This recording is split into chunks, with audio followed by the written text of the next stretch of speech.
ఆంధ్రప్రదేశ్లోకి కూటమి ప్రభుత్వం ఏర్పడిన వెంటనే చంద్రబాబు నాయుడు గారు కంటిన్యూస్గా ఒక స్టేట్మెంట్ వాడటం మొదలుపెట్టారు. అదేంటంటే, ఇక ముందర మీరు వింటేజ్ చంద్రబాబు నాయుడు గారిని చూస్తారు.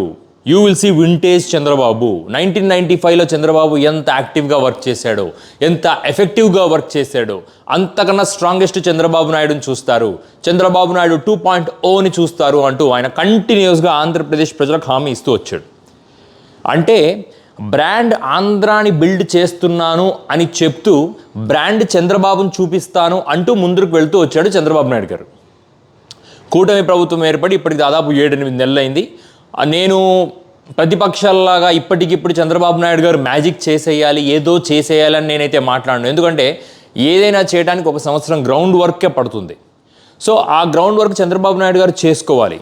But he's efforts in making that ground work అవి నిజాయితీగా ఉన్నాయా, అవి కరెక్ట్గా ఉన్నాయా, లేదా అవి బయాస్డ్గా ఉన్నాయా అని ఆలోచిస్తే నాకు అనిపిస్తుంది అంటే అవి ఆల్మోస్ట్ బయాస్డ్గా ఉన్నాయని అనిపించింది. ఎందుకంటే డే 1 నుంచి మనం ప్రభుత్వంలో ఎప్పుడైనా 2 డైమెన్షన్స్ ఉంటాయి. Number 1, poor and low economic గ్రూప్స్ని మనము వాళ్ళ ఎకనామిక్ లెవెల్స్ని ఎన్హాన్స్ చేయటము. Number 2, mid and high income group పీపుల్కి బెటర్ ఎంప్లాయ్మెంట్ ఆపర్చునిటీస్ని, బెటర్ ఇన్కమ్ ఆపర్చునిటీస్ని క్రియేట్ చేయటము, తద్వారా స్టేట్ అండ్ నేషనల్ ఇన్కమ్ పెంచుకోవటం. సో ఈ 2 చాలా ప్యారలల్గా జరగాలి. ప్రభుత్వానికి ఈ 2 చాలా important issues. But Chandrababu Naidu గారు low and middle income group పీపుల్ని కంప్లీట్గా వాళ్ళని వదిలేశారు. సో ఇది ఎలా అంటే నేను చెప్తాను. ఇన్వెస్ట్మెంట్స్, అభివృద్ధి ప్లస్ సంక్షేమము, వెల్ఫేర్, ఇది ఎంత ఇంపార్టెంట్ అంటే లో ఇన్కమ్ గ్రూప్స్ ఎప్పుడు middle and high income groups వాళ్ళ దగ్గర పని చేస్తూ ఎంతో కొంత ఇన్కమ్ సంపాదిస్తూ ఉంటారు. వాళ్ళ ఇన్కమ్ ఎంతసేపు వాళ్ళ సస్టైనెన్స్కి, జీవన పరిణామ ఒక లైఫ్ స్టైల్ నడపడానికి మాత్రమే, అంటే బియ్యం కొనుక్కోవడానికి, నిత్యావసర వస్తువులు కొనుక్కోవడానికి, వీటికే ఉపయోగపడతాయి.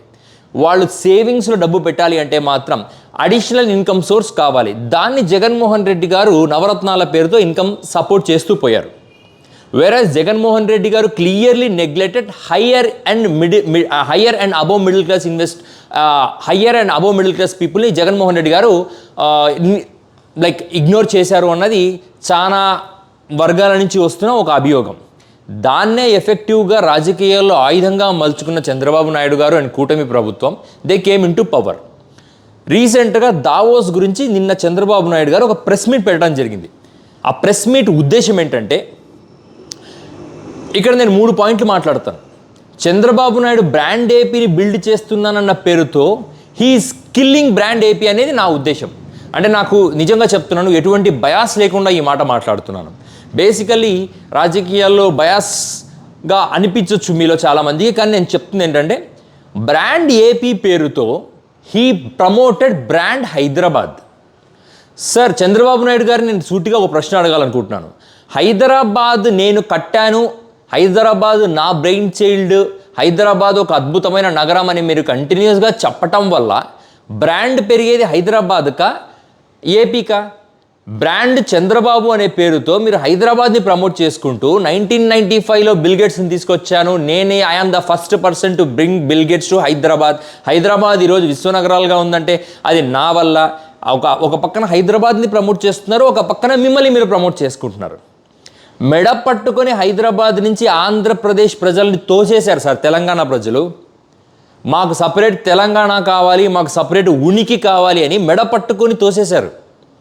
10 ఏళ్లుగా కుక్కల్లా బతుకుతున్నారు ఆంధ్రప్రదేశ్ వాళ్ళు. డెవలప్మెంటు, ఏ సంస్కరణ లేక, జీవితంలో ఏ హోపు లేక భయంకరంగా బతుకుతున్నారు. అలాంటి బతుకుతున్న వాళ్ళకు ఒక పెద్ద విస్తీర్ణమైన విశాలమైన ల్యాండ్ చూపించి, ఇది అమరావతి, ఇక్కడ మనం బిల్డింగ్, ఇక్కడ ఒక ఊరు కట్టుకుందాం, ఒక విశాల నగరం కట్టుకుందాము, నగరం కట్టుకొని డెవలప్ అవుదామని మీరు ఒక హామీ ఇచ్చారు.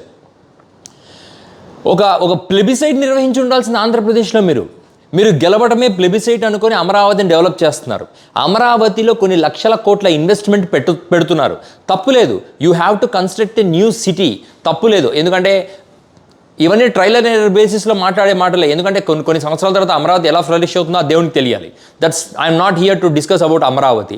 బట్ మీరు అమరావతిని, హైదరాబాద్ని, సో హైదరాబాద్ ఆల్రెడీ ఒక 500 సంవత్సరాల చరిత్ర కలిగిన నగరాన్ని నా వల్లే డెవలప్ అయిందని మీరు బ్రాండింగ్ చేసుకుంటున్నప్పుడు అమరావతిలో జీరో డెవలప్మెంట్ ఉంది. మరి అటువంటి అమరావతికి మీరు ఎంత బ్రాండింగ్ చేయాలి? మీరు బ్రాండ్ అమరావతి నిర్మించాల్సింది పోయి దావోస్కి వెళ్ళి, దావోస్ నుంచి హైదరాబాద్కి వచ్చినా, ఇక్కడ ఆంధ్రప్రదేశ్లో కూర్చున్నా నా వల్లే హైదరాబాద్ అని చెప్పటం వల్ల బ్రాండ్ చంద్రబాబును డెవలప్ చేసుకోవటం మీరు బయాస్డ్ గవర్నెన్స్ నడుపుతున్నట్టు కాదా?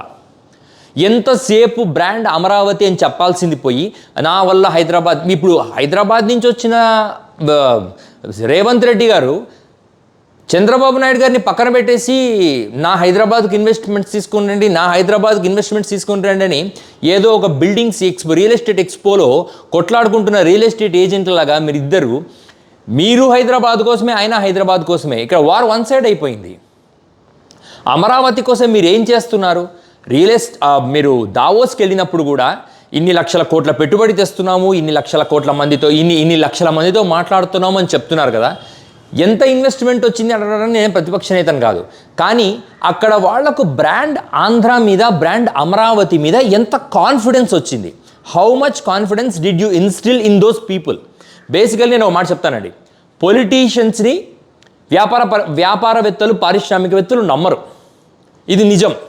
చంద్రబాబు నాయుడు గారిని నమ్మరు, జగన్మోహన్ రెడ్డిని నమ్మరు, బీజేపీని నమ్మరు, కాంగ్రెస్ని అసలే నమ్మరు. ఎందుకంటే వీళ్లకు రాష్ట్రాభివృద్ధి, దేశాభివృద్ధి కన్నా సొంత అభివృద్ధి, బ్రాండింగ్, వాళ్ళ సొంత బ్రాండింగే ఇంపార్టెంట్. ఇట్లాంటి వాళ్ళని నమ్మి వస్తే రీసెంట్గా జిందాల్ పరిస్థితి ఏమైంది? ఆ జిందాల్ అనే ఈ వ్యవస్థలో ఎవరో ఒక 3rd గ్రేడ్ ఆర్టిస్టుని తీసుకొచ్చి అసలు ఆ కంపెనీనే భయాందోళనకు గురి చేసే పరిస్థితి ఆంధ్రప్రదేశ్లో. అది దేనికోసం చేశారు? మీరు రాజకీయాల కోసం జరిగి ఉండొచ్చు, కానీ డ్యామేజ్ అయింది Jindal. So apart from all these things మిమ్మల్ని పారిశ్రామికవేత్తలు నమ్మరు. అటువంటి పారిశ్రామికవేత్తల మైండ్లో ఒక ప్రాపర్ నమ్మకాన్ని ఇన్స్టిల్ చేయడానికి చంద్రబాబు నాయుడు గారు చేసిన ఎఫర్ట్స్ జీరో. బ్రాండ్ ఆంధ్రప్రదేశ్ని బిల్డ్ చేయటం కోసం చంద్రబాబు నాయుడు గారు చేసిన ఎఫర్ట్స్ జీరో. బేసికల్లీ నేను ఒక చిన్న ఎగ్జాంపుల్ చెప్తాను. నా ఇల్లు లేదా నా వ్యాపారంలో పెట్టుబడులు పెట్టండి, నా వ్యాపారం చాలా సుస్థిరంగా సాగుతుంది, నేను చాలా అద్భుతమైన టెక్నాలజీస్ ఉన్నాయి నా దగ్గర, నా వ్యాపారానికి కంటిన్యూస్ వాటర్ సప్లైస్ ఉన్నాయి, నా వ్యాపారానికి కంటిన్యూస్ పవర్ సప్లైస్ ఉన్నాయి, నా వ్యాపారానికి ఇన్ని రోడ్లు వస్తాయి, ఇంత కనెక్టివిటీ ఉంది, ఇన్ని పోర్ట్స్ ఉన్నాయి, ఇంత ఎక్స్పోర్ట్ చేయొచ్చు. ఇది కదా మనం ప్రమోట్ చేసుకోవాల్సింది. అక్కడికి పోయి గత ప్రభుత్వం డ్యామేజ్ చేసింది, ఇట్ హ్యాస్ గాట్ డెస్ట్రాయిడ్, ఒక డిజాస్టర్, ఒక మ్యాన్మేడ్ డిజాస్టర్, నేను వచ్చాను ఇప్పుడు పెట్టండి డబ్బులు అంటే దాని అర్థం ఏంటి? ఓహో గత ప్రభుత్వం ఏదో ప్రాబ్లమాటిక్ ఉంది, ఓహో ఇప్పుడు ఈయన వచ్చాడంట, ఈ పొలిటీషియన్స్ ఎంతకాలం ఉంటారు సార్, ఈ రోజు కాకపోతే రేపు వెళ్ళిపోతారు, మళ్ళీ పాత ప్రభుత్వం మళ్ళీ వస్తే మన పరిస్థితి ఏంటి? ఇతను చెప్తున్న ప్రకారము పాత ప్రభుత్వం డ్యామేజ్ చేసింది, మళ్ళీ ఆ ప్రభుత్వం రాదు అని చెప్పడానికి ఇది ప్రజాస్వామ్యం కదా. ఇది ఒక డిక్టేటర్షిప్ ఫార్మ్ ఆఫ్ గవర్నమెంట్ కాదు. ప్రజాస్వామ్యంలో మళ్ళీ అన్ని ప్రభుత్వాలు మారుతుంటాయి. అట్లాంటప్పుడు మిమ్మల్ని మేము ఎలా నమ్మాలి అన్నది ఎవరైనా అడిగే ప్రశ్న. ఇంత బిట్టని కట్ చేసి లోకేష్ గారు, చంద్రబాబు నాయుడు గారు ప్రచారం చేసుకుంటున్నారు. మీరు రాష్ట్రానికి చేస్తున్న డ్యామేజ్ ఆన్ ఇంటర్నేషనల్ ప్లాట్ఫామ్ ఏంటో కూడా చెప్పాలి. మీరు ఆంధ్రప్రదేశ్లో కంపెనీలు రావాలంటే ఫస్ట్ గత ప్రభుత్వం అది చేసింది, అంతకుముందు ప్రభుత్వం అది చేసింది అనే మాటలు కట్టిపెట్టి రాష్ట్రానికి ఉన్న రిసోర్సెస్, వాటికి ఉన్న బెనిఫిట్స్ ఏంటి అనేది ప్రపంచానికి చూపించగలిగితే ఈ రాష్ట్రానికి ఎవడన్నా వస్తాడు. ఈ రాష్ట్రంలో ప్రాపర్ ఇన్ఫ్రాస్ట్రక్చర్ లేదు, ఒక ప్రాపర్ క్యాపిటల్ సిటీ లేదు, ప్రాపర్ బిల్డింగ్స్ లేవు, ప్రాపర్ వాటర్ సప్లై లేదు, ప్రాపర్ ఓన్లీ న్యాచురల్ రిసోర్సెస్ మినహాయించి రాజకీయ కక్షలకు బలైపోయిన ఇన్ఫ్రాస్ట్రక్చర్ కేపబిలిటీస్ ఈ రాష్ట్రంలో కుప్పలకు ఉన్నాయి. ఇటువంటి రాష్ట్రంలో పెట్టుబడులు పెట్టడానికి ఎవరైనా ఎందుకు వస్తారు? మీరు ఎలాగైతే బ్రాండ్ చంద్రబాబును ప్రమోట్ చేసుకున్నారో brand Hyderabad will be promoted. It is as simple as such. ఎందుకు సార్ ఆంధ్రప్రదేశ్ ప్రజల్ని తప్పుదారి పట్టించి రాంగ్ డైరెక్షన్ నడిపిస్తున్నారు? First try to build the economy of Andhra Pradesh in a sustainable manner. మీరు ఆంధ్రప్రదేశ్ ఉనికిని, వ్యవస్థలను కాపాడుతూ రాజకీయాలను కొన్ని సంవత్సరాలు పక్కన పెట్టి కేవలం ఆర్థిక అభివృద్ధి మీద ధ్యాస పెడితే రాష్ట్రం బాగుపడుతుంది. అపార్ట్ ఫ్రమ్ దట్ ఆంధ్రప్రదేశ్ బాగుపడుతుంది అనేది అయితే నాకైతే నమ్మకం లేదు. ఇంకా ఇది Sunday, this is Sunday and I have come up with a better prospective thought for the development of Andhra Pradesh. If you have the same thought, comment on the channel. Thank you.